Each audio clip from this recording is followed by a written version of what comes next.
ma première acquisition, j'en entendrai pas souvent parler, je m'y intéresse surtout, mais je vais pas avoir toutes les contraintes d'un investissement immobilier locatif normal, dans un logement nu, dans un studio nu, où je vais devoir tout gérer moi-même. Là, vous n'avez qu'un seul locataire à l'intérieur qui est l'exploitant. Donc si tu veux, t'achètes un studio dans une résidence étudiante, tu as un seul exploitant, ça sera ton locataire et lui le sous-loue aux étudiants.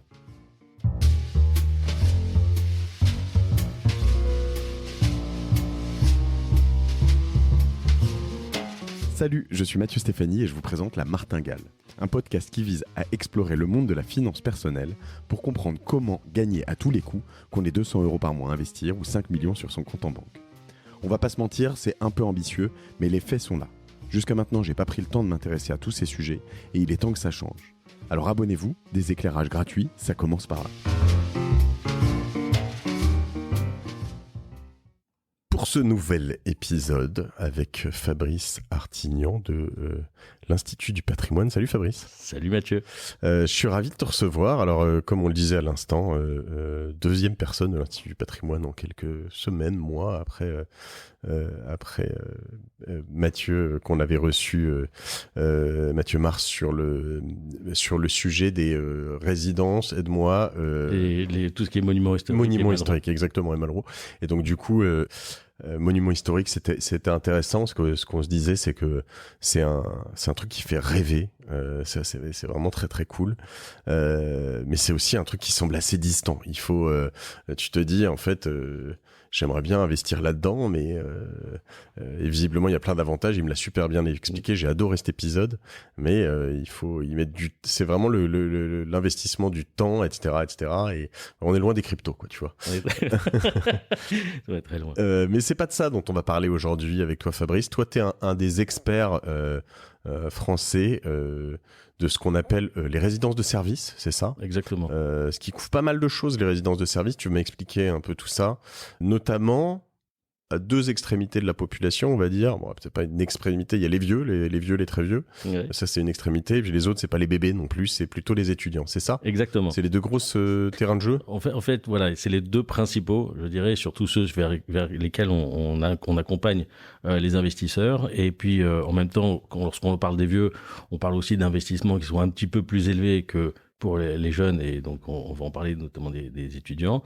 Mais entre les deux, il existe deux autres types de résidences de service, qui sont le tourisme et l'affaires. C'est ce que j'allais te dire, parce que finalement, service, pourquoi moi, à 40 ans, j'ai pas le droit à une résidence de service, quoi. Imagine, bah oui, en tourisme ou en affaires. Mais non seulement à 40 ans, mais je trouve que c'est un des investissements qui permet de rentrer pour la première fois dans un investissement locatif. Et même pour le plus jeune, sachant que les prix sont vite abordables, ou sont très abordables, surtout pour l'étudiant. D'accord. Et alors, au niveau donc l'objectif aujourd'hui, c'est de voir à quel point c'est intéressant en termes d'investissement. Qu'est-ce qui se passe dans ce domaine? Parce que tu me l'expliquais juste avant qu'on prenne le micro, mais il y a plein de changements. Et tout ça, je voudrais vraiment le comprendre dans tous les détails, sachant que il y a aussi, alors moi, l'approche que j'ai eue des résidences de services, figure-toi, j'en ai parlé ici et ça m'a fait marrer quand on a préparé cet épisode, c'est que c'était plutôt donc sur les seniors. Excuse-moi, j'ai dit les vieux, mais j'ai le droit de dire ça parce qu'ils écoutent pas la Martingale. Donc du coup, ils diront pas que je manque de respect. Puis je me traiterai moi-même de vieux quand je serai vieux, c'est pas grave. Mais les seniors, donc, il y a eu quelques petits mouvements là-dessus. Alors, c'est peut-être moins ce que tu fais, je sais pas, là on parle plus des marchés actions et tout ça, mais je parle évidemment du livre Les Fossoyeurs, révélations sur le système qui maltraite nos aînés, Orpea, Corian, j'en passe, enfin voilà, toutes les qu'on pris quand même très très cher récemment dans les médias, mais pour de bonnes raisons semble-t-il, des actions qui se sont retournées complètement.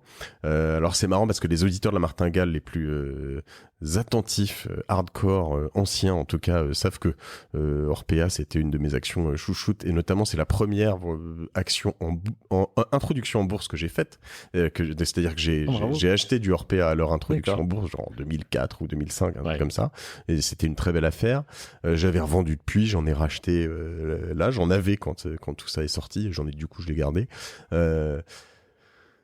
Qu'est-ce que toi tu traites aussi des marchés actions là-dessus du coup? Est-ce que ça te concerne? Alors du tout, en fait, on va vraiment rester sur l'investissement, l'accompagnement et le conseil dans les résidences de services, donc soit résidence senior, soit résidence médicalisée, puisque là encore il y a une petite différence pour on va dire le marché du vieux, mais ne voyons pas ça de manière péjorative.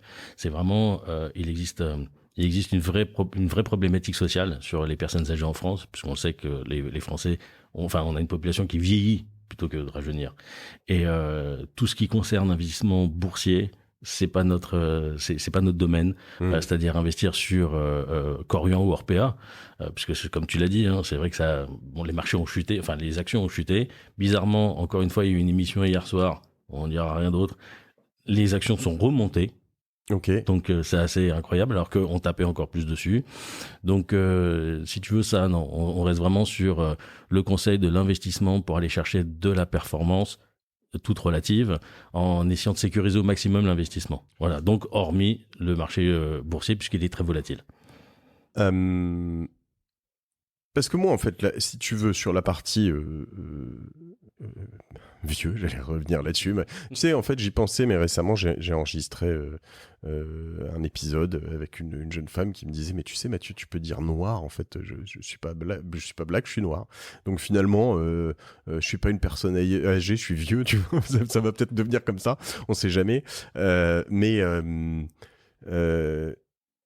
il y a un truc qui est juste une opération assez simple, c'est que la population vieillit, qu'il n'y a pas assez de personnes pour s'en occuper, il n'y a pas assez de lieux pour s'en occuper, il y a un besoin criant de tout ça, et donc du coup, si je fais un produit en croix, a priori, si j'investis au bon endroit là-dedans, ça va marcher, point, tu vois, non? Alors, écoute, en tout cas, c'est mon calcul. Alors, ouais. Et t'as entièrement raison, parce que c'est le calcul qu'on avait toujours fait depuis 2004-2005, puisque depuis cette époque-là, on essayait de calculer en fait le nombre de personnes, le nombre de Français qui auraient plus de 65 ans ou plus de 75 ans d'ici 10, 15, 20 ans. Voilà. Et on s'est vite rendu compte que, si on fait une projection, on peut se dire qu'en 2030, il y aura à peu près, on va dire 16 millions de Français qui auront plus de 75 ans. C'est énorme. On s'en rend pas compte, mais c'est énorme. Et si à cela, je rajoute ceux qui auront 16 millions de Français qui auront plus de 75 ans en 2030. Ouais. C'est une projection qui est faite par différents organismes. Donc, on va dire que plus ou moins, c'est aller à 1 million près, c'est ça. Et ça fait beaucoup, beaucoup de monde, sachant que puisqu'on vieillit plus longtemps, et tu as raison de dire vieux, mais moi, alors aujourd'hui, lorsque je vais dans une banque pour aller emprunter, j'ai 46 ans, je vais dans une banque pour emprunter, je prends une assurance décès invalidé, on me dit, Monsieur Artignan, vous avez déjà un pied dans la tombe. Donc tout de suite, on devient vieux, en fait. Donc vieux, c'est tout relatif. Aujourd'hui, à 65 ans, on est totalement indépendant. À 75, on est totalement indépendant.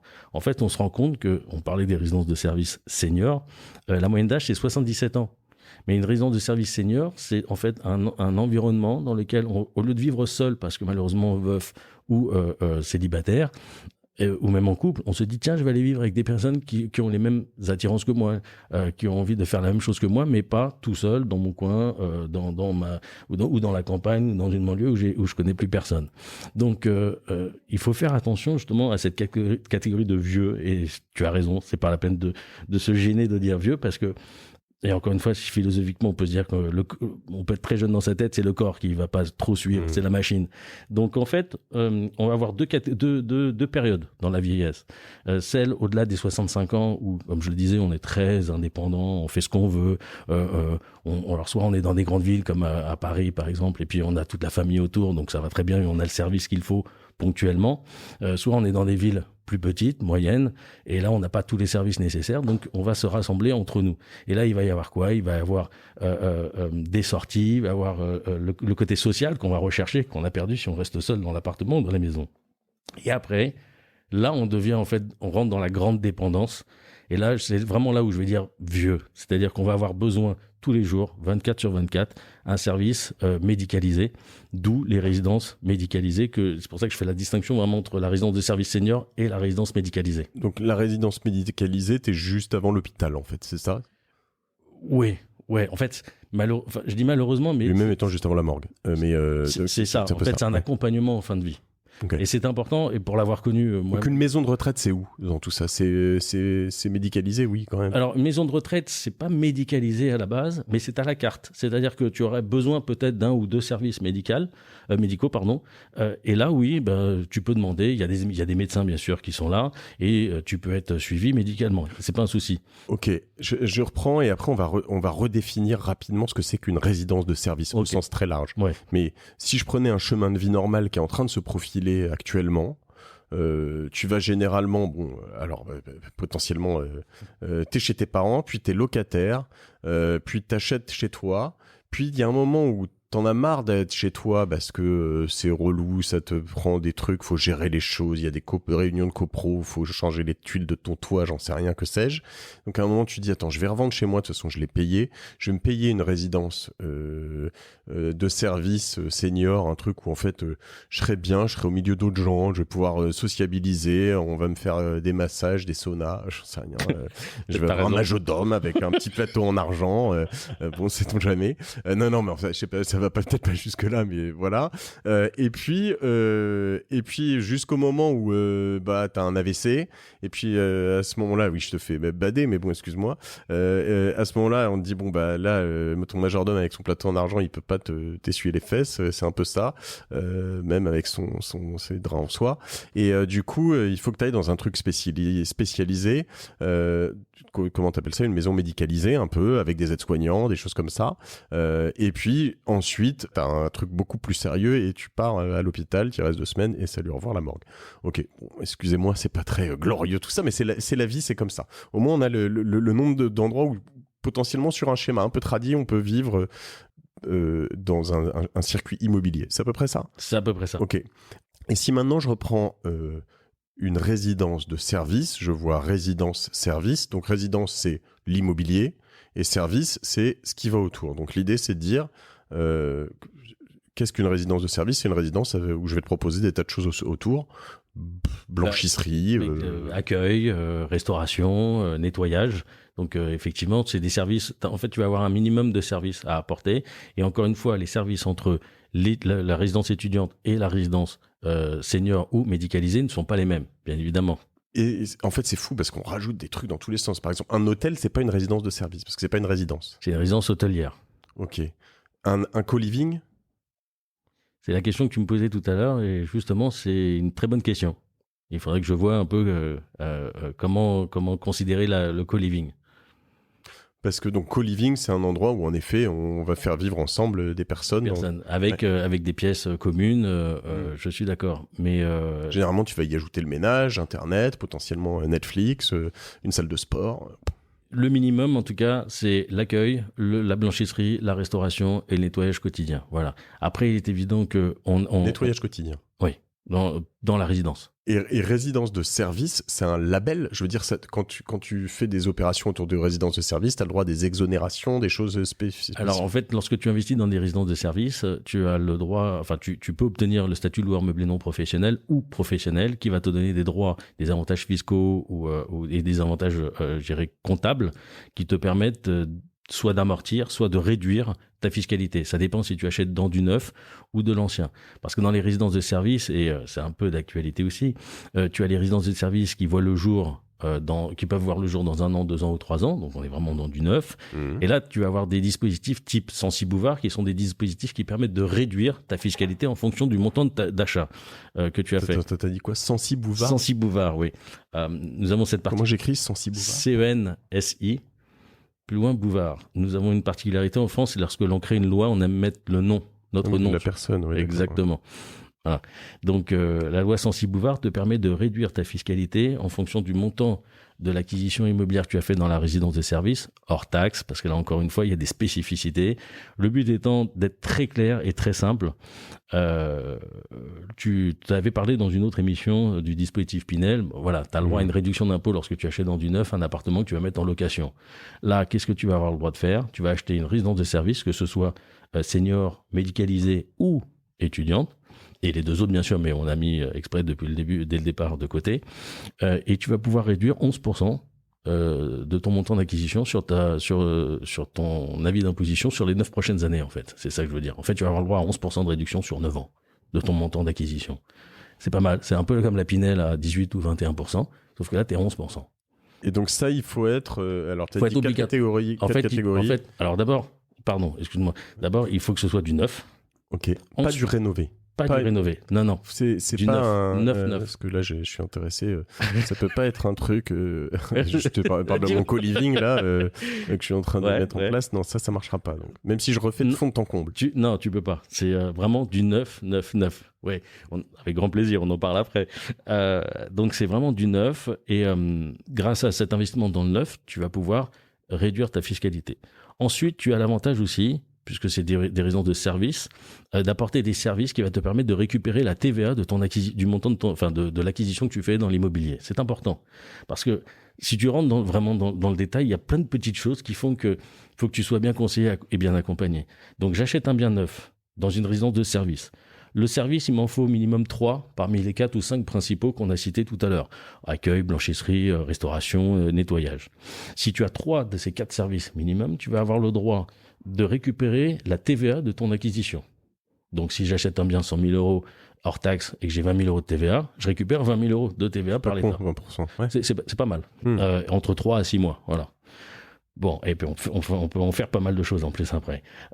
Donc, c'est plutôt très bien. Et petite parenthèse, lorsque je le revends, si je veux le revendre au bout des 9 ans, je suis pas obligé de rembourser la TVA. Très important, parce que ça aussi, ça a changé depuis quelques années. Donc, c'est plutôt pas mal à partir du moment où je revends le bail au futur acquéreur. Ok. Ça a l'air un peu compliqué comme ça, mais en fait, c'est très simple. Donc ça, c'est dans le neuf. Ensuite, ce bail commercial va m'apporter souvent on disait garanties, on va dire plutôt certaines sécurités. L'histoire nous a montré qu'il vaut mieux parler de sécurité que de garantie. Je te confirme. C'est sûr. Donc, à partir de là, tu as ce modèle-là. Et puis, tu as l'autre modèle aussi de dire, je vais pas acheter du neuf, je vais acheter de l'ancien, des résidences anciennes. Je vais acheter celles qui ont déjà tourné, celles qui ont déjà fonctionné, celles qui ont déjà eu un bail de 9 ans, 3, 6, 9, les beaux classiques en professionnel, qui ont été renouvelés déjà encore 12 ans, 15 ans. Pourquoi ? Parce que ça me permet de voir et de connaître l'histoire de la résidence dans laquelle je vais investir et peut-être ne pas me retrouver à subir ou à vivre des problèmes que certains ont connus il y a 2-3 ans ou même encore aujourd'hui. Oui, sachant qu'il y a des désagréments. Tu vois, moi je vis dans tous les projets qu'on a fait, ces bureaux ici, les bureaux à Bordeaux ou des choses comme ça, c'est que notamment quand tu commences un projet comme ça, au début, tu le remplis pas tout de suite, par exemple. Enfin, je veux dire, la première année, tu vas le remplir à 60, 70%. Enfin, faut que le temps que ça tourne, et puis une fois que ça tourne bien, c'est full 100%, etc. Mais t'as des manques à gagner à droite à gauche, des réinvestissements sur des tas de choses que t'avais mal faites ou pas bien prévues, etc., etc. C'est vrai. Ouais. C'est vrai. Et en revanche, dans le neuf, encore une fois, si tu sélectionnes les bons promoteurs et les bons exploitants, exploitant de manière générale, on rentre pas dans le détail là. Ce travail-là, il est fait en amont. Mais du coup, attends, pour comprendre, parce que c'est pas très concret pour moi. On investit où et comment ? C'est moi qui vais créer tu vois, moi je vais pas créer un programme. Non, c'est des gens qui me les proposent. C'est ça. En fait, c'est toi qui viens me voir et qui dis voilà, aujourd'hui, Fabrice, je souhaiterais investir, mais j'ai pas 200, 300 000 euros à investir. J'aimerais investir. J'aimerais commencer déjà à investir. Déjà, c'est bien de se dire je vais commencer à investir, mais je veux investir dans l'immobilier locatif. Puis le locatif, ça peut vite être embêtant. Je vais avoir toutes les charges, il faut que je gère le syndic, il faut que je gère le locataire, tout ça. Toi, t'es conseiller en gestion de patrimoine. Exactement. J'appelle le CGP. Exactement. Donc, je suis le conseiller en gestion de patrimoine. Tu n'es pas en train de me pénaliser, là. Tu vois, pas du tout. Pas du tout. Non, pas du tout. Surtout, je sais que l'affection que tu as pour l'investissement, tout dispositif Pinel. Non, pas du tout. Non, mais parce qu'en fait, c'est la question de... Excuse-moi de te poser ça aussi abruptement. Non, mais je me dis que en fait, c'est quasiment encore Pinel pour ceux qui n'ont pas suivi, parce qu'on en a parlé dans d'autres, sur de l'investissement locatif neuf, etc. Il y a eu pas mal d'abus et il y a plein de choses super bien. Je referai un épisode bientôt autour de ça parce que il y a des bons épisodes, il y a des bons Pinel, il y a des mauvais Pinel, mais il y a eu trop d'abus sur toutes ces choses-là, sur les Robiens, sur plein de choses. J'en ai vu tellement.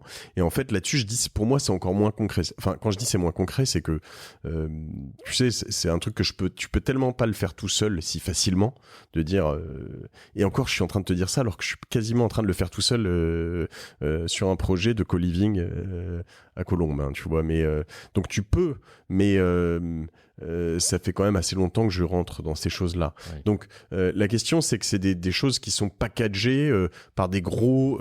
Ce que je veux comprendre, c'est un gros promoteur qui va te faire une grande résidence dans laquelle il va y avoir plein de lots, dans lequel il va y avoir 3-4 intermédiaires qui vont tous prendre 4%, 6% et que toi, t'es le dindon de la farce à la fin. Enfin, explique-moi un peu comment ça marche. Très bien. Alors en fait, tu viens me voir et tu dis voilà, je souhaiterais réaliser un investissement immobilier locatif, mais alors j'aimerais soit une réduction d'impôt ou pas. Donc c'est là où on va sélectionner si on va dans un investissement immobilier locatif type meuble, parce qu'on est dans les résidences de service. Hein, donc Bonjour, Fabrice Sartignan, je viens pour ne pas me faire pinelliser. Est-ce que c'est possible? C'est tout à fait possible, puisque de toute façon, on ne parlera pas de Pinel. En revanche, ce qui m'intéresse, c'est surtout comment je peux faire et comment je vais le faire. Et il faut que tu sois bien accompagné et bien conseillé. Ça, c'est très important, on le sait. Maintenant, comment trouver un bon conseil, un bon accompagnement? Après, c'est le bon sens. Le bon sens, je me souviens, dans une émission, et ça a été répété plusieurs fois, c'est la vérité. Aujourd'hui, si tu as 100 000 euros, je vais t'accompagner pour acquérir un studio dans une résidence étudiante. Si tu as besoin d'une réduction d'impôt... Tu n'as pas besoin d'avoir 100 000 euros cash, hein. C'est 100 000 euros. Ah non, alors bien évidemment, je peux arriver avec tout investissement immobilier, quoi. Ouais. oui. Ce qu'il y a de bien dans un investissement immobilier, c'est d'aller chercher l'emprunt. Ouais.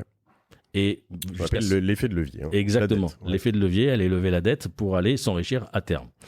Donc tu vas acheter un bien immobilier, on va demander un crédit, tu vas acheter une résidence, donc un studio dans une résidence de service étudiante. Là-dessus, qu'est-ce que je vais te dire? Je vais te dire, écoute, voilà, alors si on part dans du neuf, eh ben, je peux te proposer le dispositif Censi Bouvard dans du neuf, mais c'est pas ce que je te dirais, moi, Fabrice Sartignan. Pourquoi? Parce qu'en fait, il est beaucoup plus avantageux de partir sur un régime réel fiscal de l'investissement, par un amortissement, on pourra rentrer dans le détail après si tu le souhaites, qui te permettra de défiscaliser tes revenus pendant les 30 prochaines années. Donc, au lieu de défiscaliser rapidement, comme ça, sur les 9 prochaines années par rapport à ton montant d'investissement, je te propose d'annuler, via un jeu comptable, hein, qui est totalement légal, grâce au jeu de l'amortissement, d'annuler la fiscalité sur tes revenus pendant les 30 prochaines années, qui sont des revenus bénéfices industriels et commerciaux dans des résidences de service, qui ne sont pas des revenus fonciers. Ça, il faut le garder 30 ans, du coup, quand même, le truc. Ah non, tu peux très bien le revendre avant si tu le souhaites, si tu as besoin de cash.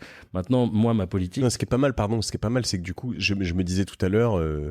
pour des très jeunes qui nous écoutent, ils peuvent se dire moi je paye pas beaucoup d'impôts donc je m'en fous en vrai. Donc mais si tu te projettes à 10, parce que dans 10 ans je vous le garantis, si vous vous débrouillez bien, vous payerez trop d'impôts, mais vous payerez beaucoup d'impôts, mais dans 30 ans c'est probablement encore plus. Donc du coup c'est intéressant de se dire en fait je pose un drapeau là pour l'avenir, quoi. Je reviens sur ce que je disais tout à l'heure, je suis d'accord, pour moi c'est le premier investissement immobilier locatif le plus simple, le plus facile, le moins contraignant, le moins coûteux pour un premier investissement immobilier locatif. Parce que on ne s'est pas attaché encore au bail commercial, mais dans le bail commercial qui est attaché à la résidence de service, tout est indiqué à l'intérieur et tout est pris en charge à l'intérieur. Quand je dis tout, c'est la gestion, la mise en place du locataire, comment toucher les loyers, la réévaluation des loyers, les travaux, la fiscalité, donc, et l'amortissement, tout ça, c'est extrêmement important. Et ça veut dire, la conclusion, c'est ma première acquisition, j'en entendrai pas souvent parler, je m'y intéresse surtout, il le faut s'y intéresser, mais je vais pas avoir toutes les contraintes d'un investissement immobilier locatif normal, dans un logement nu, dans un studio nu, où je vais devoir tout gérer moi-même. Là, vous n'avez qu'un seul locataire à l'intérieur, qui est l'exploitant. Donc si tu veux, t'achètes un studio dans une résidence étudiante, tu as un seul exploitant, ça sera ton locataire, et lui, le sous-loue aux étudiants. Voilà. Okay. Et tu n'as plus de problématique à ce niveau-là. Les petits, les moyens œuvres, c'est l'exploitant qui prend en charge. Les grosses œuvres, c'est toi qui vas prendre en charge. Tu vas prendre en charge également la taxe foncière, mais c'est tout. Et après, tu ne seras plus du tout, embêté tous les mois ou tous les jours par quelqu'un ou par quoi que ce soit ou qui que ce soit. Et ça, c'est très important. Et attention, avec des frais, des investissements autour des 100 000 euros, voire en dessous pour de l'étudiant. Pour des résidences de services seniors ou médicalisées, on est plutôt autour des 150 000, 170 000 euros. Et là, je parle de second marché, c'est-à-dire dans de l'ancien. D'accord ? Parce qu'encore une fois, je le répète, l'avantage de l'ancien, c'est d'en connaître l'histoire. Et d'éviter de se tromper, parce que une résidence neuve, tu peux très bien aller dans une résidence neuve, ça fonctionne aujourd'hui, mais peut-être que dans 9 ans, en fait, on s'est installé à un endroit qui fonctionne pas. Et là, tu vas voir l'exploitant qui va prendre ses affaires et qui va s'en aller. Et tu as dans ces résidences de service, tu m'as parlé de 4 typologies, Oui. mais j'imagine plutôt chez les seniors, tu dois avoir des normes à respecter qui doivent coûter et qui évoluent en plus, non? Tu vois Bien sûr, et c'est en plus d'actualité. Alors, moins pour le senior, parce qu'en fait, l'avantage de la résidence de service senior, c'est que tu es dans un véritable immeuble, même si ça a été construit tu es dans un immeuble où demain l'exploitant s'en va, ce sont des appartements. Tu achètes un studio, un T2, un T3, un T4, t'as des chambres, t'as la cuisine, t'as le salon. Alors après, tu vas avoir quelques pièces, bien sûr, communes. Mais si demain l'exploitant s'en va, tu peux te dire que tu peux continuer à louer cet appartement-là comme tu l'as aujourd'hui. T'auras pas les services minimums, mais tu pourras vivre dedans comme tu as envie. Dans une résidence médicalisée, c'est différent. Parce que c'est une sorte d'hôpital privé, la résidence médicalisée. Donc si l'exploitant s'en va parce qu'il y a trop de changements, de nouvelles normes qui fait que ça va coûter très cher, s'il s'en va. Parce que c'était ma question, tu dois pas avoir des mises à jour tout le temps si on te dit tiens là en fait il faut 2 cm de plus pour la largeur de l'ascenseur, je dois péter toute la case, ça arrive ça? Ça arrivait. Alors ça fait 17 ans que je fais ce métier, en 17 ans je l'ai vu. Mais j'ai vu aussi l'exploitant prendre en charge les gros travaux. Donc l'exploitant, c'est contrairement au propriétaire. C'est exactement. D'accord. Toi, tu seras le propriétaire de la résidence, du studio. Ouais. Et l'exploitant, c'est celui qui utilisera ton studio et tous les autres, ou toutes les autres chambres, pour exploiter son activité. Ok, je reprends juste pour bien comprendre. Mettons, on fait du neuf, on est à Pau. Voilà, par exemple. Non, c'est pas bien Pau. Si. Ah si, Pau, les Palois, j'adore. Bon, Pau, très bien. Alors, on est à Pau, on monte on fait un immeuble qui est merveilleux avec une piscine, des grands ascenseurs, une grande cage d'escalier, voilà, un pressing incroyable, un accueil de fou, une cafétéria digne du plus beau Starbucks, WeWork, je sais pas, non, c'est pathétique, du plus beau palace parisien, et voilà. Et donc ça, on a la coque et on la donne. Alors il y a 200 chambres, on est 200 propriétaires avec les auditeurs de la Martingale. Et ça, on le donne à un exploitant qui peut être Korian ou Orpea, ou c'est pas eux, ils ont leur mur généralement? Alors, non, ça dépend. Et puis en plus, maintenant, il y a les croissances externes. Mais il y a une époque où, effectivement, Orpea construisait lui-même et exploitait directement.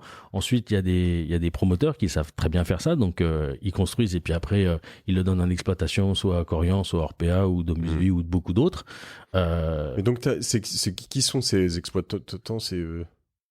Ah bah on vient de les citer. Ok, voilà, d'accord. C'est genre de personnes. C'est ceux qui font ceux qui font la presse, enfin l'actualité d'aujourd'hui. Et eux, mais après, pardon. Ils me louent. Donc je fais partie des 200. Moi, j'ai un 200e de ce machin, de ce truc superbe à Pau. Ils me louent à moi mon petit appart, mon penthouse merveilleux évidemment parce que j'ai le plus beau, tout là-haut. Eh bien, ils me louent à moi. Et si jamais il y a personne dedans, c'est eux qui prennent ou c'est moi qui prends? Exactement, c'est eux qui prennent. C'est-à-dire moi, j'ai zéro risque. Le risque zéro n'existe pas. C'est important. Mais c'est bien quand il y a quelqu'un qui dit ça. C'est que le risque zéro n'existe pas. En revanche, notre métier, c'est de calculer le risque et d'être capable de l'accepter. Et notre métier est de dire à l'investisseur, voilà le risque que vous pourriez avoir s'il y a ça ou ça ou ça.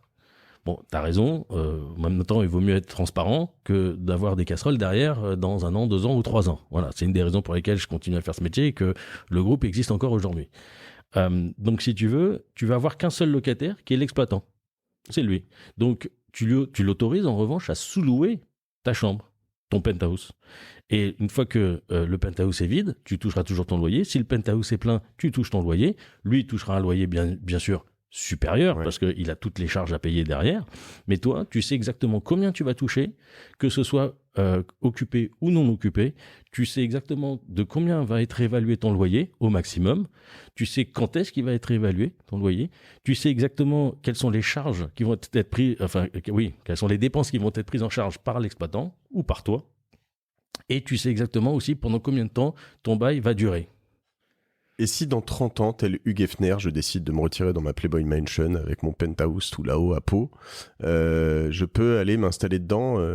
Oui, mais il faut que je le loue à Corian, quoi, en fait. Alors, ça dépend. Si tu es dans une résidence de service senior, tu vas pouvoir l'utiliser. Si tu es dans une résidence médicalisée, tu ne pourras pas l'utiliser parce que l'exploitant reste son activité, c'est son métier. Ouais. Je prends souvent comme exemple... C'est un produit locatif financier. Non, du tout. C'est pas ça. C'est qu'en fait, imagine que tu achètes les murs d'une boulangerie, que tu loues à un boulanger, la boulangerie, le boulanger, il exerce son activité à l'intérieur des murs. Toi, tu as les murs de ton studio. Donc, qu'est-ce qu'il veut le boulanger? Il veut pouvoir vendre son pain, entre autres. Donc, si tu lui retires ça, il peut plus exercer. Donc, tu le mets dans une difficulté financière. Donc, c'est ça, en fait, toi, tu vas simplement avoir les murs et lui sera ton seul et unique locataire. Mais ce qui est superbe, parce que tu ne t'embêtes plus à faire les entrées et les sorties, tu ne t'embêtes plus à chercher le locataire, tu ne t'embêtes plus à gérer. Oui, c'est lui qui prend le risque de trouver le locataire ou non. Exactement. Et généralement, il est engagé parce que, par exemple, moi, quand je fais ça, je vais m'endetter sur quoi, 15 ans, 20 ans? Alors, il y a une époque, la belle époque, on s'endettait sur 25 ans. Ouais. Ensuite, la TVA que l'on récupérait dans le neuf permettait de rembourser par anticipation une partie du crédit. Donc ça, c'était superbe. Aujourd'hui, on part plutôt sur 20 ans. Ok, donc 20 ans. Et lui, son contrat pour mon truc à 200 chambres, là, il est de combien de temps? T'as un bail de 369 en fait. Donc t'as un bail de 9 ans, mais qui est reconduit tacitement. C'est-à-dire que si tu ne le dénonces pas ou il ne le dénonce pas, parce qu'il peut le dénoncer aussi, encore une fois, toujours dire les choses, et bien dans ce cas-là, s'il ne le dénonce pas, c'est reconduit pour la même période. Et toi, si je prends tous les projets que tu as traités là-dedans, il y en a combien? Quelle est la proportion où ils ont reconduit? Je touche du bois, vraiment. Et c'est important ce que je dis. Jusqu'à maintenant, tous les baux ont été reconduits. Ok. Tous. Et même ceux qui sont arrivés à expiration en 2020 et 2021, ils ont été reconduits. Ok. C'est important parce que ça veut dire que le choix, c'est pas moi qui suis très fort, c'est que le temps que l'on passe à chercher permet de trouver en fait la résidence et l'exploitant qu'il faut dans cette résidence et dans cette ville. Et quand est-ce que ça se passe mal? Lorsque l'exploitant s'en va. Lorsque vous avez acheté... quand je dis vous, je parle de... Et toi, ça t'est pas arrivé, ce que tu dis? Pas encore. Non, mais d'accord. Mais sinon, c'est-à-dire que...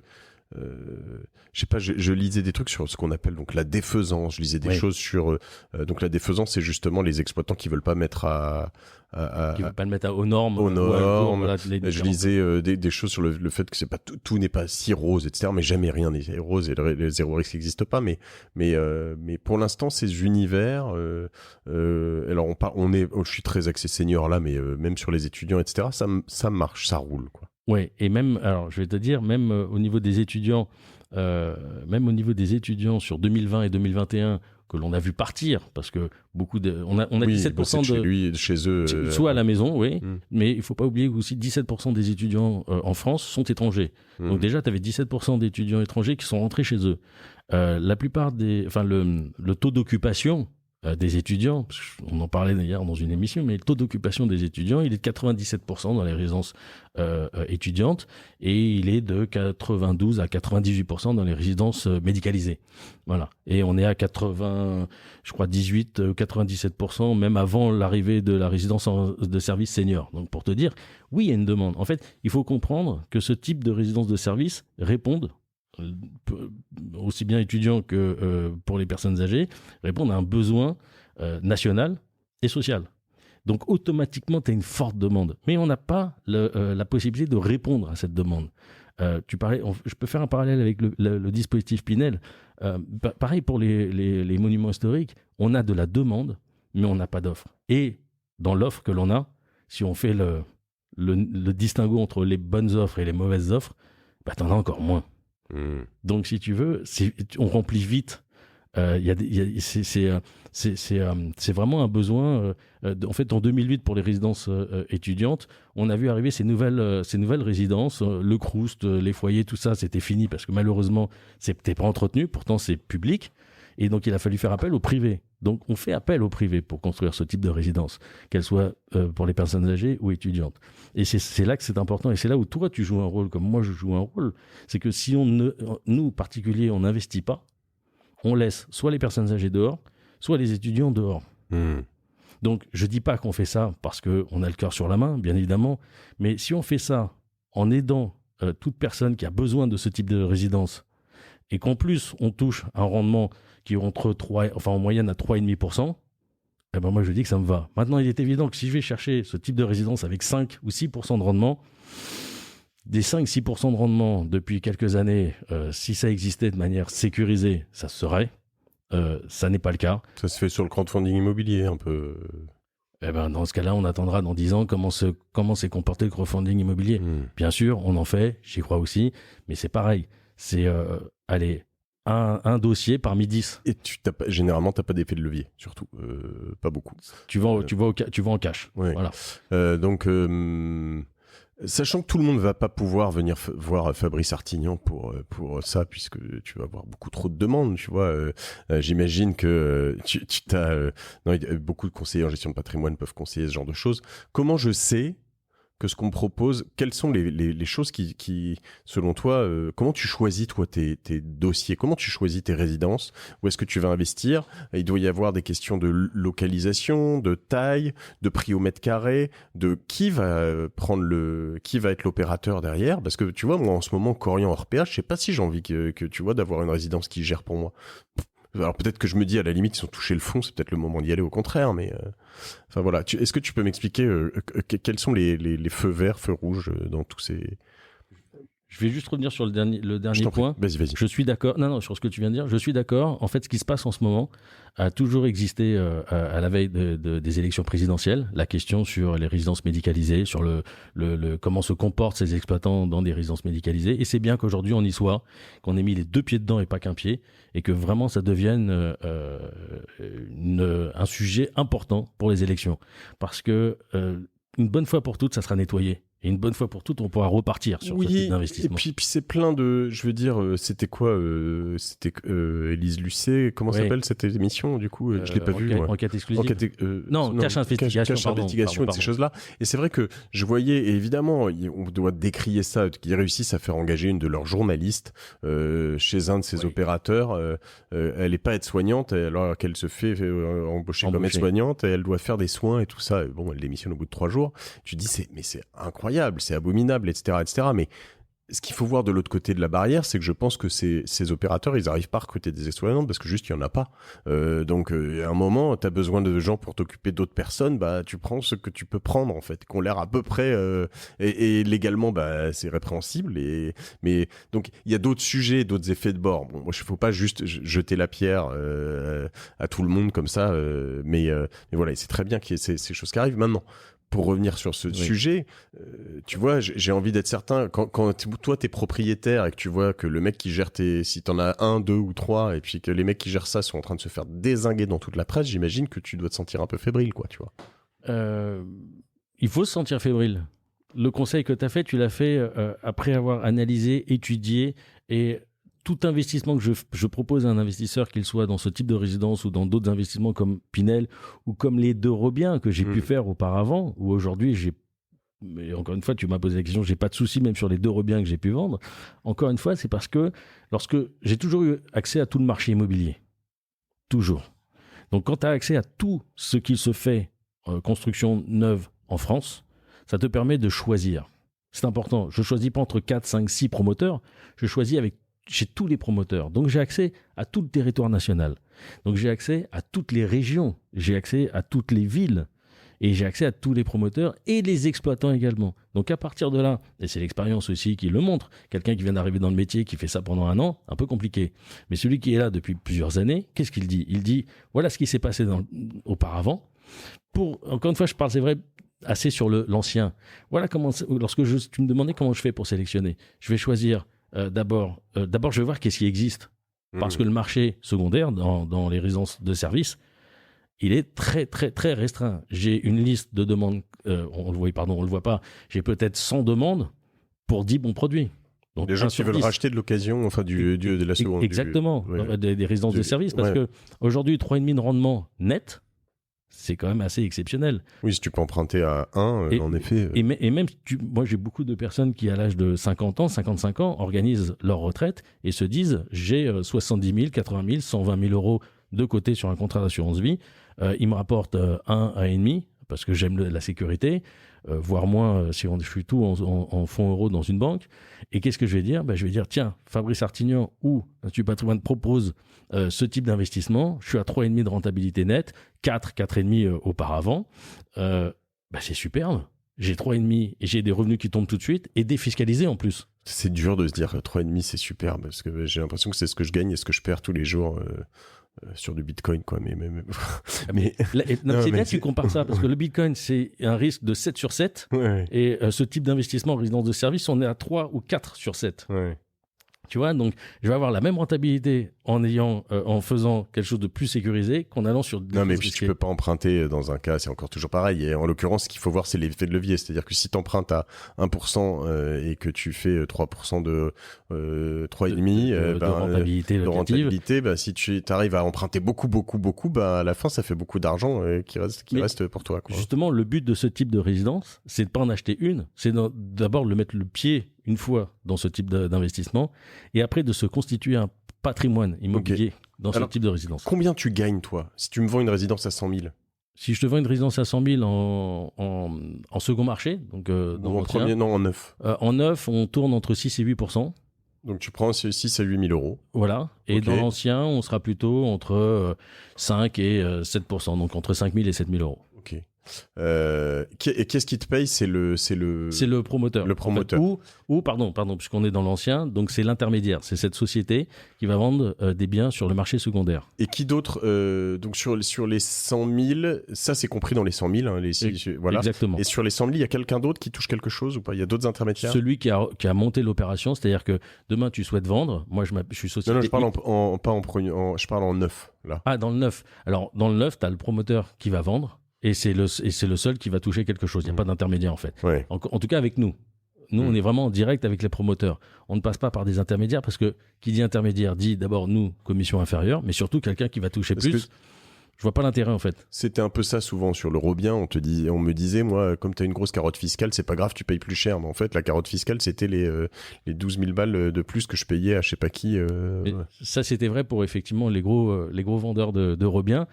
Moi, je suis rentré dans le métier juste avant d'Eurobien, mais c'est vrai que ça se vendait comme ça. J'entendais dans l'Eurobien, donc c'est l'ancêtre de Pinel. En fait, l'Eurobien, oui, pardon, l'ancêtre de tout ça, en fait, c'est la Périsol. Et encore, si je vais plus loin, c'est la Wakies, qui était une eau à la base allemande. Mais effectivement, c'était pour aider à la reconstruction et surtout répondre à la demande de logements locatifs et l'État n'avait pas l'argent pour pouvoir financer tout ça.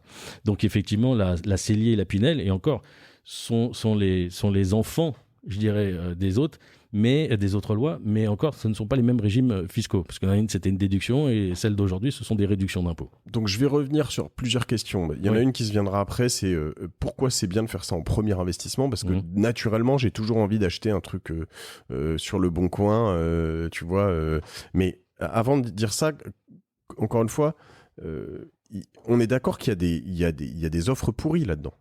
Il y a des offres pourries comme dans tout marché. C'est quoi une offre pourrie?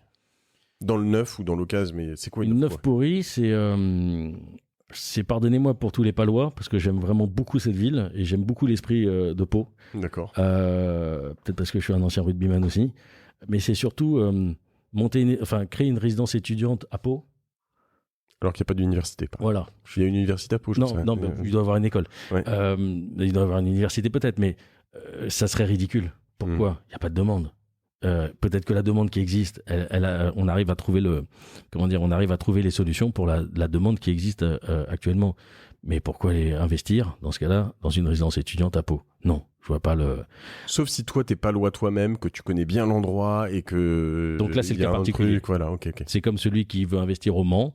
À l'époque, en tout cas, les seules personnes que j'ai fait investir au Mans, c'est des personnes qui étaient nées là-bas ou qui connaissaient des personnes qui voulaient vivre là-bas. Je vais prendre un autre exemple. Pourquoi investir dans une résidence médicalisée en plein centre de Paris? Par rapport au prix du mètre carré, déjà c'est cher. Par rapport à tous les hôpitaux qu'il y a autour, il y a tout ce qu'il faut, il y a tous les services qu'il faut. Donc ça serait idiot d'aller investir là-bas, dans le centre de Paris. En revanche, ça ne serait pas pareil pour une résidence de service senior. Ça serait pas idiot d'aller investir dans une résidence de service senior peut-être pas dans le centre de Paris compte tenu du prix au mètre carré, mais en région parisienne. Mais quoique même dans le centre de Paris, il y a des gens très très riches qui seront prêts à payer très très cher pour avoir un truc un peu mieux, un peu moins solitaire, j'imagine. Est-ce que c'est être solitaire d'aller investir en banlieue lyonnaise, banlieue bordelaise? Non, c'est sûr, mais je veux dire, je peux envisager des vieilles personnes qui ont vécu toute leur vie à Paris et qui se disent, j'ai pas envie d'aller justement à Colombes ou à Cergy-Pontoise, tu vois. Alors là, je suis d'accord avec toi. Ça serait vendre sa résidence principale, comme beaucoup le font d'ailleurs, mais beaucoup plus pour les résidences de services seniors. On voit beaucoup plus de personnes vendre leur résidence principale, se servir de cet argent-là pour acheter un logement dans une résidence de services senior, pas médicalisée. Il faut vraiment faire le distinguo entre les deux, parce que comme je le disais, dans Paris, la résidence service senior RSS n'est pas ridicule, c'est pas bête. Je nommerai pas, mais voilà, ça a toujours existé. En revanche, le médicalisé, non. Après, le médicalisé, et là on parlait tout à l'heure, tu m'avais posé la question, comment je fais mon choix. Il y a en 2005, 2006, 2007, j'ai traversé la France à regarder et j'ai visité beaucoup de villes, de petites villes. Et j'allais voir les maires et je leur demandais quelles sont les demandes. Parce qu'il y a des demandes qui sont faites au niveau des mairies dans certaines villes, pour pas dire villages, des grands villages ou des petites villes. Les demandes étaient incroyables. C'est-à-dire que si on construisait à certains endroits, comme par exemple autour de Clermont-Ferrand, c'était rempli 2 fois avant la livraison du bien dans le neuf. Et les résidences n'ont pas fermé. Tu me disais, est-ce que tu as vu des exploitants partir? Non, dans le choix que j'ai fait, je n'ai vu aucun exploitant partir. Et c'est ça qui est important, c'est qu'à un moment donné, il ne faut pas que tu regardes tout de ton ordinateur, de chez toi, il faut que tu sortes. Il faut que tu sortes parce que les personnes que tu vas... Enfin, en tout cas, c'est comme ça que je le fais. Si tu fais investir quelqu'un, il faut que tu connaisses le lieu, il faut que tu connaisses d'abord le marché, il faut que tu comprennes bien le marché, il faut que tu aies un peu d'expérience, voire beaucoup, il faut que tu aies un historique, et là, tu peux l'accompagner. Et là, tu peux y aller main dans la main, et tu peux te retrouver face à face en disant où j'ai fait une faute, et je l'assume, et on va trouver la solution, ou alors... parce que j'ai passé autant de temps, vous allez faire un bon investissement locatif, que ce soit dans des résidences de services ou tout autre type d'investissement. Et ça coûte combien? Tu m'as parlé de 100 000, tu peux faire des choses à partir de 100 000 sur une chambre dans une résidence ou des choses comme ça. C'est à peu près le minimum. Oui, on peut même trouver moins. Et tu peux aller jusqu'à des trucs très grands ou... Tu peux aller alors dans des résidences médicalisées, tu peux avoir du 350 000 euros justement en fonction des endroits où tu investis. Si c'est région parisienne, compte tenu du prix au mètre carré, ça coûte cher. Après, dans le prix d'une résidence médicalisée, il y a aussi le prix du matériel, donc c'est important aussi, quoi. Et le matériel, c'est pas l'exploitant qui le paye, c'est toi? Alors en fait, tu vas payer. C'est ça aussi qui est un peu embêtant. Enfin non, difficile à comprendre. C'est le prix au mètre carré. C'est ce que j'allais te demander. Combien est le prix au mètre carré? Le prix au mètre carré, lorsque tu achètes un bien nu, c'est facile. Lorsque tu achètes un bien même en monument historique, tu peux réussir à le calculer. Dans le médicalisé, c'est difficile. Pourquoi? Parce que c'est des petites surfaces. Enfin, petites. On arrive maintenant à du 35, voire même 40 mètres carrés parfois. Mais tu achètes quoi? Tu achètes une rentabilité. Et tu revends quoi? Tu revends une rentabilité, en fait. Là, je parle chiffres seulement. Je parle pas de... Ok, mais donc tu as quand même un prix au mètre carré, tu as un nombre de mètres carrés, tu sais combien tu le payes. Aujourd'hui, alors bon, je fais pas d'investissement à Paris en médicalisé, mais aujourd'hui, dans cette résidence médicalisée, acheter 6 000 ou 7 000 euros du mètre, quand dans le neuf, le neuf normal, nu, tu vas l'acheter à 5 500 au lieu de 7 000, oui, ça existe, ouais. Tu vas payer 1 500 euros de plus. Mais pourquoi? Pas parce que c'est c'est une résidence de service. Enfin, si, justement, parce que c'est une résidence de service, tu vas quand même acheter un lit d'hôpital. En fait, tu dois acheter des meubles à l'intérieur. Mais le lit d'hôpital, enfin, le lit de la résidence médicalisée, c'est pas l'exploitant qui le paye, c'est toi. Et un lit médicalisé, alors c'est sûr que tu peux en trouver à 500 euros comme à 2 500 euros. C'est pas l'exploitant qui le paye. Non. Le matériel qui est à l'intérieur, alors je parle pas des appareils respiratoires. Merci, c'est gentil. Voilà, ça non. Mais en revanche, le lit. Donc c'est un loueur, comme tu l'as dit, c'est loueur meublé. Donc tu fais une location meublée non professionnelle. Exactement. Ou professionnelle. T'es obligé. Et je vais de donc manière. Tu meubles, mais tu mets la télé, tu mets tout. Alors. Après, il y a des choses obligatoires, il y a des choses que tu peux rajouter. Mais l'avantage aujourd'hui, c'est que souvent, celui qui rentre dans une résidence médicalisée va pouvoir apporter aussi ses meubles. Voilà, donc tu vois. Mais toi, tu es quand même obligé de les acheter. Ton lit médical, tu dois l'acheter. La chaise médicale, tu dois l'acheter. Le bureau, avec sa chaise aussi, tu dois l'acheter. C'est une obligation. Ok. Tu vois, il y a quelques trucs comme ça. Et ça, quand tu le fais, je le fais avec toi. Moi, je l'achète pas moi-même. C'est dans le package. Exactement, parce que c'est l'exploitant qui, en achetant en masse, va déjà avoir des réductions. Et toi, tu peux pas. Enfin, si demain tu vas dans je sais pas, un magasin spécialisé, je pense que tu peux en acheter un si tu as envie d'en mettre un chez toi. Et si jamais le lit il est pété au bout de 6 ans, on peut m'appeler et me dire tiens Mathieu, tu dois 7000 balles parce qu'il faut repayer un lit. Eh bien, c'est là où justement le bail est vachement important. Et c'est là où tu dois faire très important sur la manière dont est rédigé le bail. Est-ce que c'est à toi de prendre en charge le renouvellement du meuble, enfin du mobilier? Non. Ou... non. Ou alors c'est l'exploitant. Oui. Et ça c'est bien. Hein. Oui. Ouais. Enfin, n'oublie pas, attention, parce que si l'exploitant doit tout payer à chaque fois, à un moment donné, il prend ses affaires, il s'en va. Ouais. Sauf si tu as bien choisi la résidence, le lieu. Oui, ou alors c'est bien calculé ou prévu dans des amortissements, etc. Exactement. C'est toujours un peu ça parce que. C'est toujours ça. Est-ce que ça a bien. S'il gagne pas son argent, l'exploitant il est pas content. Hein, j'ai toujours dit, je préfère aller dans des résidences où on va gagner un peu moins, mais je sais que le bilan est bien fait et je sais que l'exploitant est équilibré. Il se dit pas, en fait, j'ai donné trop de loyer, donc je vais pas m'y retrouver dans 9 ans, donc je m'en vais. Et il se dit pas, je vais me gaver. Ok. C'est clair. Alors c'est vrai qu'on mélange du coup les vieux, les jeunes, et on n'a pas beaucoup parlé finalement des résultats. Les deux autres cas, c'était résidence de tourisme et résidence d'affaires. Donc tourisme, c'est pas du Airbnb. Non. Alors... Putain, c'est pas de l'hôtellerie. Non. C'est pas du... Alors en fait, non mais t'as raison, mais tu sais, avec grand plaisir pour refaire une émission là-dessus et peut-être plus précise encore, mais c'est pas du camping, c'est magnifique le camping. Oui. Non, en fait, justement, investir dans le camping, tiens, bonne idée ça. Non, c'est faire un épisode. Ouais, c'est trop tard. Oui. Ah oui, non, pour nous, c'est trop tard. Ouais. Mais oui, il y a une quinzaine d'années, mais il fallait nous le dire aussi. On l'aurait fait. Mais aujourd'hui, en fait, les résidences de tourisme étaient très bien à une époque. Et puis à un moment donné, acheter une résidence de tourisme. Ah, c'est les VVF et tout ça, c'est ça plus, non les trucs que tu achètes au ski. Ouais, justement, avant t'achetais au ski, t'étais à 1400, 1500 mètres d'altitude, t'avais de la neige. Et puis arrivaient les nouvelles résidences de tourisme où tu es à 850 mètres d'altitude, 1200 mètres d'altitude. Et puis est arrivé aussi le moment où il y avait beaucoup moins de neige qu'avant. Donc tu achetais une résidence, un studio dans un chalet. Mais tu n'avais pas la neige, elle était au-dessus de toi, donc il fallait que tu montes. Et c'est là où on est parti encore sur une dérive, toujours l'histoire des dérives. Il y en a un qui a été vendu à l'euro symbolique, un grand exploitant, justement à cause de ça. Et puis après les résidences d'affaires, superbes, mais plus aujourd'hui. Pourquoi ? Parce qu'il faut que tu te retrouves à côté des gares, à côté des aéroports, parce que c'est ça les résidences d'affaires. Et aujourd'hui, il n'y a plus de place. Aujourd'hui, tu vas gare du Nord, gare de l'Est, tu as plein de résidences d'affaires. Il n'y en avait pas. Moi, je me baladais là-bas il y a 25 ans. Il n'y avait jamais ça. Aujourd'hui, il y a. Mais tu peux, c'est déjà vendu, tu vois ce que je veux dire. Donc, aller acheter des résidences d'affaires le long d'une autoroute, enfin, il y a trop de risques.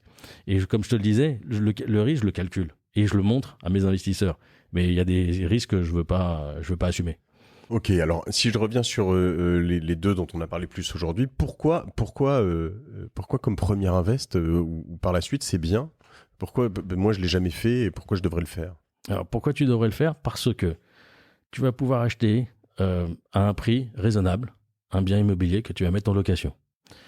Ensuite, tu ne seras jamais embêté par cette location-là. Pourquoi ? Parce que tu vas avoir le bail commercial. Dans le bail commercial, pourquoi il faut y aller ? Parce que tu vas avoir la sécurité du loyer, tu vas avoir la sécurité du locataire, tu vas avoir la sécurité de l'augmentation du loyer par période triennale, tu vas avoir la sécurité des travaux, tu vas avoir la sécurité sur le marché lui-même, la demande locative. Voilà. Donc déjà tout ça, c'est très important. Le mec, je lui signe un chèque. Heureusement que j'ai plus de chéquier parce que sinon je trouvais déjà signé un chèque. Par crédit. Ne fais pas un chèque. On monte un dossier. Zéro d'apport. Malheureusement, aujourd'hui, les banques demandent juste les frais de notaire. Bon, dans le neuf, toujours frais de notaire réduits, et dans l'ancien, frais de notaire de l'ancien, 8,5.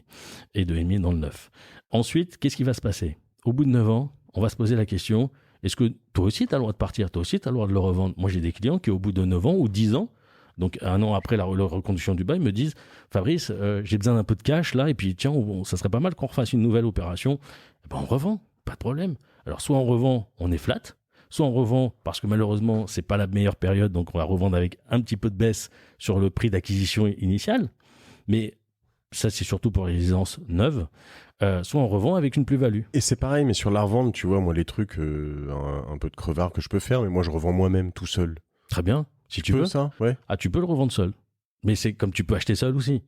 Mais qu'est-ce qui vaut mieux? Être bien accompagné et bien conseillé?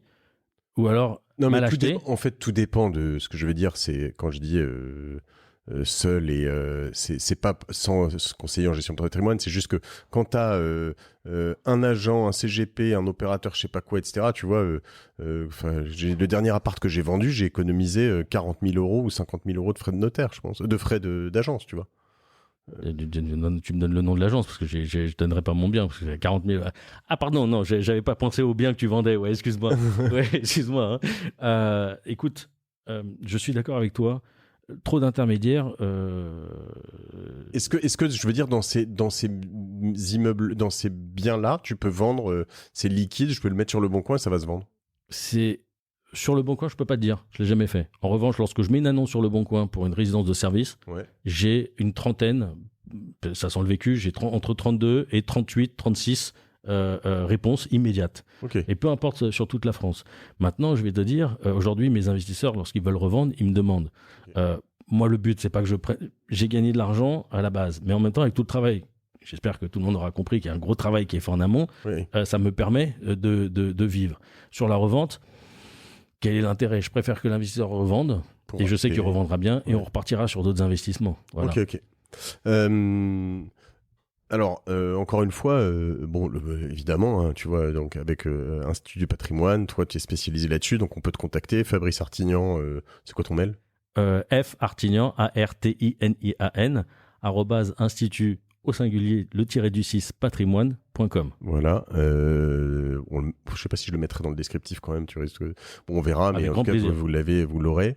Mais tout le monde pourra pas passer par toi. Il y en a. Alors déjà, qui n'ont pas de conseiller en gestion de patrimoine. Il y en a qui sont trop jeunes et qui t'intéresseront pas. J'exagère un peu, mais tu vois, faut quand même. J'imagine, hein, avant d'aller voir un CGP, si tu gagnes 2000 balles par mois, que t'as 23 ans, que t'as pas grand chose. Si ça t'intéresse. Alors, si je peux me permettre, vas-y. Je pense que je sais pas s'il y a quelqu'un qui me connaît, il va vite comprendre. J'ai 2 passions dans la vie. Enfin non, j'en ai plusieurs en fait. Mais mon travail en est une. Donc c'est pour ça que je continue depuis 17 ans à exercer cette activité. Et la deuxième, c'est la gastronomie. Et j'ai toujours fait un parallèle entre les deux. Lorsque tu vas manger dans un restaurant gastronomique, à l'époque, tu avais affaire à des chefs qui étaient étoilés et c'était accessible à pas grand monde en fait, parce que ça coûtait très cher. Après, les chefs se sont dit, ça serait pas idiot de démocratiser la gastronomie française et de la proposer au plus grand nombre. Et donc, ils ont commencé à créer des menus, notamment le midi, qui sont beaucoup plus abordables. Tout à fait. Pas pour tout le monde, mais beaucoup plus abordables. Mon métier, quel est-il? Il est de dire que, à la base, oui, c'était fait pour des gros portefeuilles, des gros patrimoines, et puis on était tout en haut. Moi, j'ai dit quoi? J'ai dit non, je vais démocratiser, désacraliser, et je vais proposer ce service au plus grand nombre. Pourquoi moi, lorsque je suis sorti de fac de droit, par exemple, j'avais pas quelqu'un qui est venu me voir en disant « Fabrice, au lieu de dilapider tout l'argent que tu gagnes, mets-le un peu de côté. Mets-le un peu de côté parce que tu verras, ça te servira. » Bon, mes parents me l'avaient dit plus ou moins, mais t'es jeune, donc tu fais pas attention. Donc moi, j'ai toujours fait ce parallèle parce que le chef va prendre de la matière première, il va la transformer, il va te la donner à toi. Moi, je vais choisir un produit, je vais essayer de bien le choisir, je vais te le présenter et tu vas me dire ce que tu en penses. Et ensuite, dans le restaurant gastronomique, tu vas avoir tout le service autour. Eh bien, le service, c'est celui que je vais t'apporter par le conseil et l'accompagnement. Voilà, c'est ce parallèle que j'ai toujours fait. Okay. Et oui, je désacralise et je démocratise. Et oui, tout le monde a le droit à ça.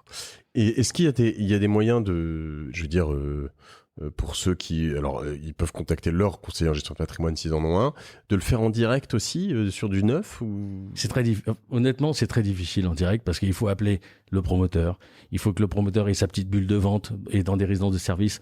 C'est pas vraiment le cas. Oui, beaucoup dans tout ce qui est Pinel ou autre, on peut trouver ça. Mais dans les résidences de service, non, t'as pas, à part si, par exemple, je vais pas le citer, mais il y a des affiches parfois où il y a marqué, tiens, ici se construit telle résidence de service senior. Si vous voulez plus d'informations, appelez tel numéro. Voilà. Okay. Donc là, tu peux appeler effectivement le promoteur, parce que souvent, c'est un exploitant qui appartient au promoteur. Il y a 2-3 promoteurs qui sont bons avec de bons exploitants. Donc, et donc dans ce cas-là, tu peux y aller en direct. Maintenant, comme on en parlait tout à l'heure, moi, j'ai toujours préféré payer quelqu'un qui s'y connaissait pour bien faire, être bien conseillé, bien accompagné, et surtout, 17 ans que je fais ce métier, j'ai des clients d'il y a 17 ans encore aujourd'hui. Non, mais c'est ça. Et ce qui est aussi intéressant là-dessus, parce que tu dis il faut se déplacer, etc. Et moi, je vois de plus en plus, j'ai pas le temps. Gérer des locataires, c'est fatigant. Hier, alors que j'avais encore 39 de fièvre, j'ai été sur cette table. Tu sais, un peu comme Macron et Poutine, là, Oui. chacun au bout de sa table avec la nana du syndic pour faire une réunion de copro. D'accord. Et tu vois, c'était très fun.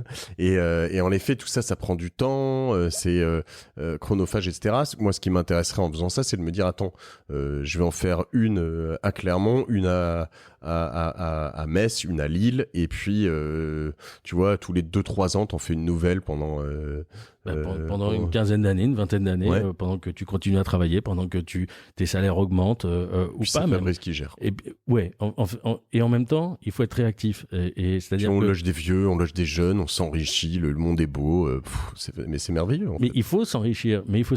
C'est pas mal aussi de rajouter ce petit côté social qui est extrêmement important. Et pourtant, tous ceux qui me connaissent... On lave leur linge. Non, mais c'est... Alors, et en plus, si je rentre là-dedans dans le détail, ah oui, mais c'est quoi? C'est des machines? Ah, mais c'est pas très... Mais dites-moi, c'est pas très empreinte carbone? Elles sont bio, les machines? Ouais, elles sont bio, hein, ouais, d'accord. Donc, je suis d'accord avec toi. Mais tu vois, typiquement, tout à l'heure, on en parlait sur la fiscalité.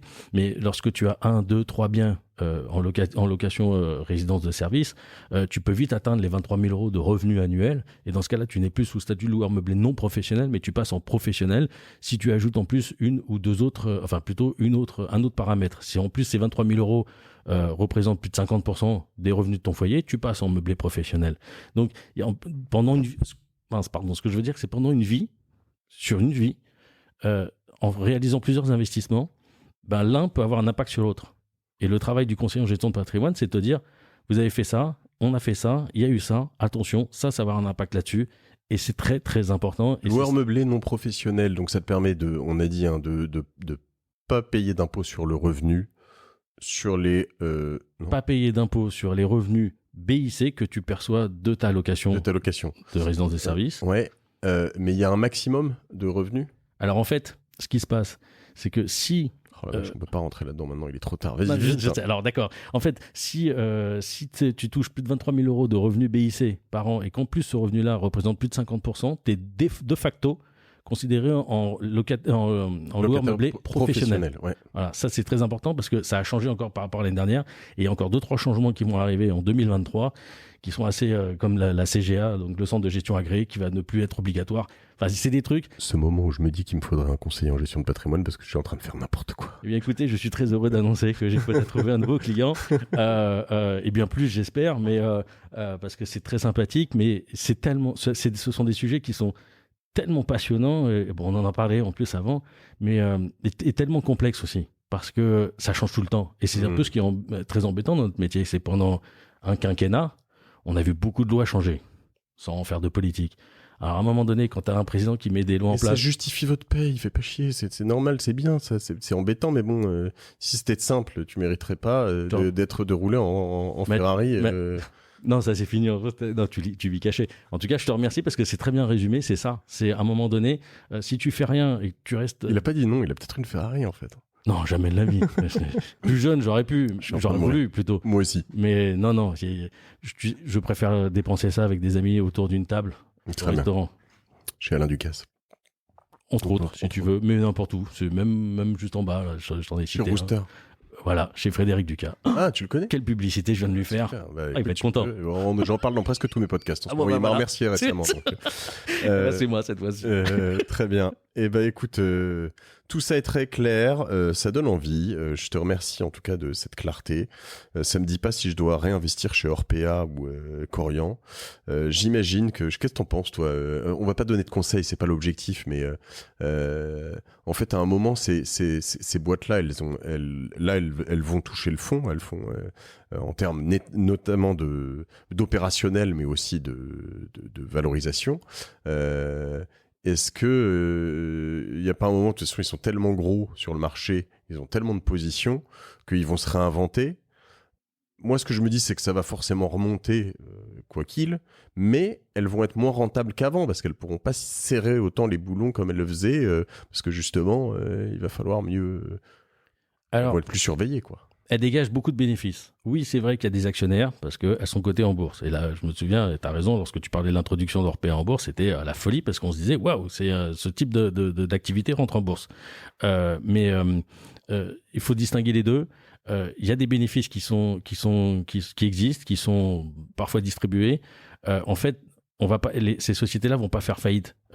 C'est-à-dire que le cash flow existe toujours. Le fait de faire investir les appartements, enfin les studios, faire investir le particulier, pardon, dans ce type de studio d'immobilier, permet de se désengager également et d'aller chercher encore d'autres effets de levier pour pouvoir continuer à se développer, à construire, à exploiter. Donc une inquiétude, non, parce que malheureusement, les personnes âgées, on en parlait, des millions de personnes, 16 millions, 2030, il va falloir bien les loger à un moment donné parce qu'ils ne peuvent pas rester tout seuls à la maison sans services médicaux. Donc, il va bien falloir les loger. Et donc, ça existera toujours, que ce soit Orpea, Corian, Domusvie ou d'autres, parce qu'il y en a beaucoup d'autres qui existent aussi, ça existera toujours. Maintenant, la question qu'il faut se poser, c'est faut juste espérer qu'on ne se fasse pas racheter par des étrangers parce que peut-être qu'ils n'ont pas la même vision que nous du vieillissement de la population française. Quelle est ta martingale à toi, cher Fabrice ? En dehors de... Malheureusement, on me l'a prise.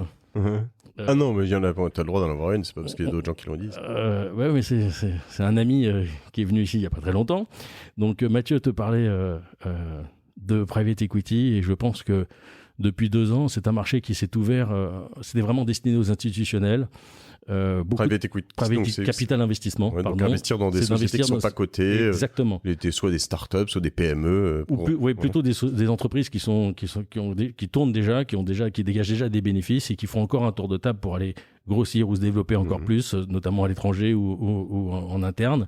Et là, qu'est-ce qui se passe ? Tu le fais toi-même, toi ? Oui. Et comment tu le fais ? Tu passes par où ? Alors, Mathieu en parlait, mais on a la chance d'avoir connu Altaroc, qui est pour moi... Alors, je l'avais déjà fait avec Mesquert auparavant. Ce sont des fonds, hein ? Oui, ce sont des fonds de fonds, pour faire simple. Et le fait de pouvoir investir, alors il y a des minimums aujourd'hui qui sont de 100 000 euros, va me donner accès à des fonds qu'on appelle des fonds Apax, qui sont en fait des fonds qui détiennent elles-mêmes des entreprises qui font plusieurs dizaines de millions de dollars de chiffre d'affaires, qui font des bénéfices presque à 2 chiffres, ce qui est quand même très important. Et tout ça pour 100 000 euros, je vais avoir accès à ces sociétés-là. Donc je vais avoir des taux de rendement interne qui vont être autour de 16% par an, sachant que oui, je répète ce qui a déjà été dit, mais oui, je crois que la pire année a été un rendement de 8%. Mais ça, pour moi, c'est une vraie martingale parce que, encore une fois, il y a des produits qui étaient exceptionnels, mais destinés qu'à des professionnels. Et aujourd'hui, on nous donne l'opportunité, nous, en tant que particuliers, je me mets en tant que particulier, d'avoir accès à ces entreprises-là et à ces rendements-là. Et le fait d'être décorrélé des marchés financiers, parce que c'est des sociétés non cotées, donc je ne vis pas et je ne subis pas la volatilité des marchés financiers, comme on peut le vivre d'ailleurs aujourd'hui. Ok. Écoute, Fabrice, je te remercie pour tout cet échange riche, plein d'enseignements. Je retrouve dans mes notes, on avait dit, je crois ensemble, accueil, petit déjeuner, fourniture du linge ou ménage, hein, c'est les 4 choses. J'avais pas le petit déjeuner qu'il faut fournir pour récupérer la TVA, c'est ça. Je te remercie pour tout cet échange riche. On peut te contacter, on peut t'ajouter sur LinkedIn, et puis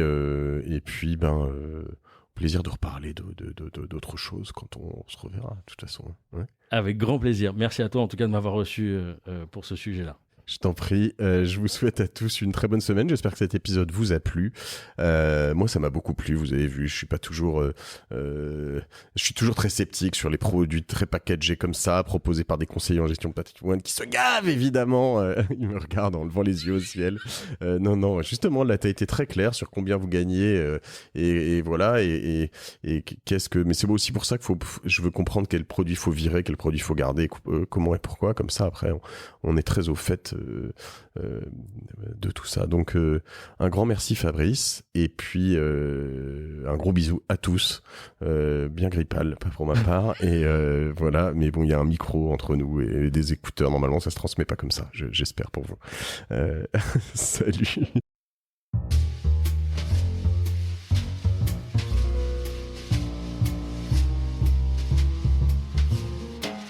Merci d'avoir écouté La Martingale jusqu'au bout. Si cet épisode vous a plu, n'oubliez pas de le partager autour de vous, de vous abonner à la newsletter sur lamartingale.io, et si vous trouvez 5 petites minutes, de mettre une note 5 étoiles ainsi qu'un commentaire sur Apple Podcast. Ça nous aide beaucoup pour remonter dans les classements.